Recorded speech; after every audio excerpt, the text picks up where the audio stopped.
Have you ever noticed how much effort we put into simply being? We wake up with a list of demands for the day, a set of expectations for how the world should treat us, and a rigid idea of who we are supposed to be. We treat life as a problem to be solved, rather than an experience to be had. Alan Watts used to say that we are like a flashlight, trying to shine on itself. We are so busy looking for the meaning of life that we forget that we are the meaning.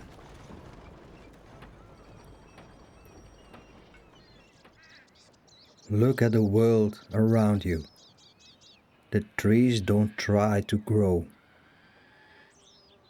The stars don't try to shine. They just do.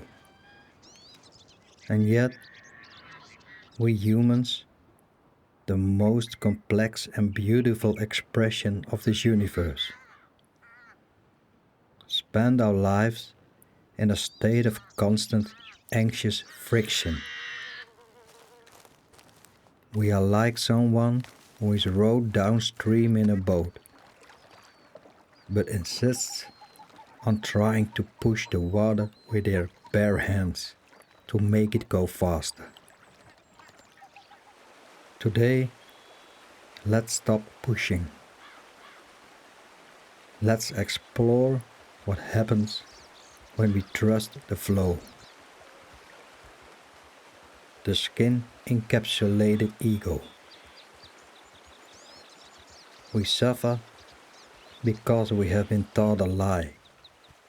We have been taught that we are an ego trapped inside a bag of skin.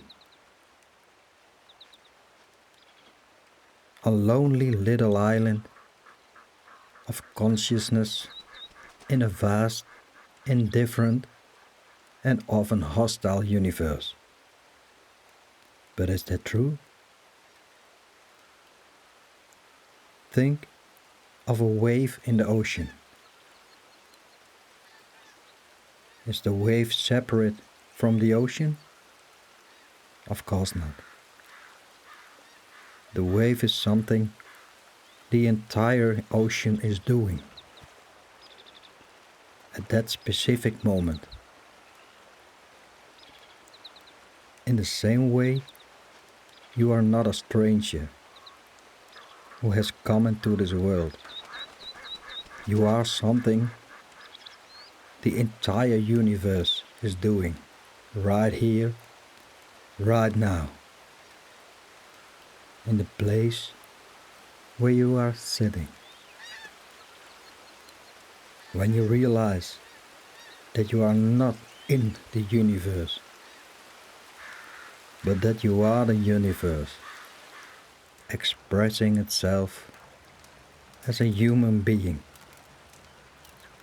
the fear begins to dissolve.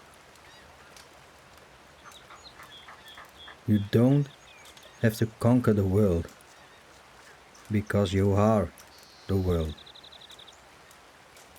You don't have to fit in, because you are the very fabric of reality itself. Take a breath. That air you just pulled in, it was the world outside a second ago. Now it is you. In a moment you will breathe it out, and it will be world again. Where do you end and the world begin? There is no border. There's only a dance.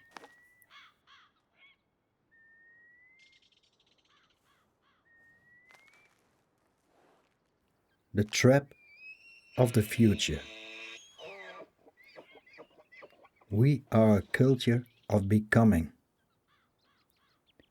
We are always on our way to somewhere else. We go to school so we can go to high school. We go to high school so we can go to college. We go to college so we can get a job.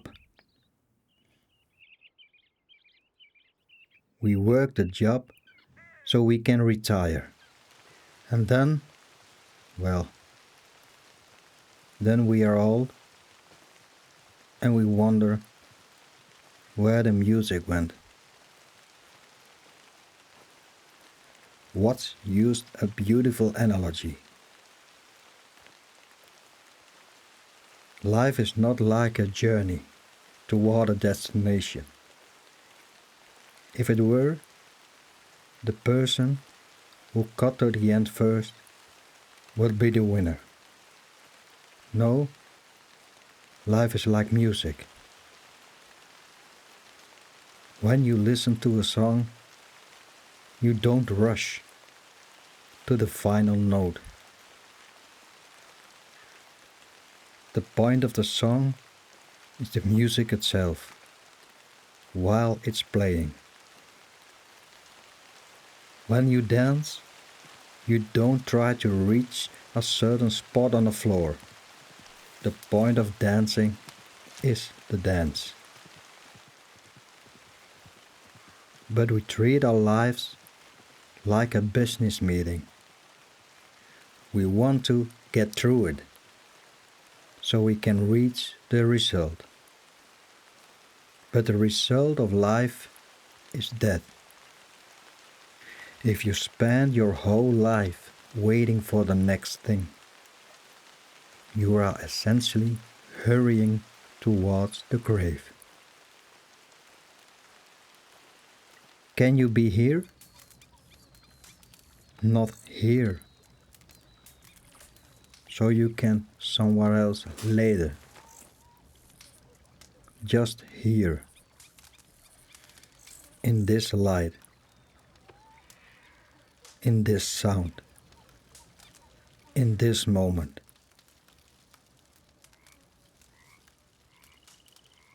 The dance of opposites. We spend so much energy trying to keep the good and get rid of the bad. We want light without darkness, pleasure without pain, life without death. But nature doesn't work that way. You cannot have a front without a back. You cannot have a solid without space. Think of a coin. If you try to grind away the tail side because you only like the heads, you eventually grind away the whole coin. True peace doesn't come from making everything perfect. It comes from the realization that the imperfect is part of the pattern. The storm is just as necessary as the sunshine. The silence is just as important as the sound. When you stop fighting the negative parts of life, they lose their power over you. You start to see that the universe is a play, a lila, as the Hindus called it. It's a cosmic game of hide and seek. The divine hides in the form of a human being, forgets who it is, and then spends a lifetime rediscovering its own glory. even the struggle is part of the game.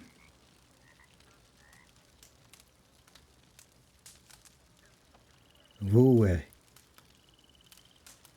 effortless action. The Taoists speak of Wu Wei. It is often translated as doing nothing. But that's not quite right. It means non-forcing. It is the art of sailing instead of rowing. When you sail, you don't create the wind. You simply align your sails to catch the wind that is already blowing. Most of us spend our lives trying to blow into our own sails. We exhaust ourselves trying to force people to love us, force our careers to move faster, force ourselves to be happy. What if you surrendered? Not a surrender of a defeat, but a surrender of trust. Trusting the same intelligence that grows your fingernails and beats your heart without you trying to think about it, can also handle the rest of your life. When you act from a place of Wu Wei, you are still productive. You still move. You still create, but there is no strain. You move with the grain of the wood. You swim with the current. You become a hollow pipe through which the universe can play its melody. So, where does this leave us? It leaves us right here, in the woods, by the fire, in the quiet. You don't need to change yourself to be worthy of the universe. You don't need to find a secret map to the alignment. You are already there. You have always been there. The great secret that Alan Watts tried to tell us is that you are under no obligation to be the person you were 5 minutes ago. You are free to let go of the heavy luggage of your past and the anxious blueprints of your future. Look at the horizon. The sun sets, and tomorrow it will rise. It doesn't ask for permission. It doesn't wonder if it's doing it right. It just shines. You are that light, and you are that flow. Tonight, let the word carry you. Stop rowing, just for a while, and listen to the music that has been playing all along. Thank you for walking with me. Stay in stillness.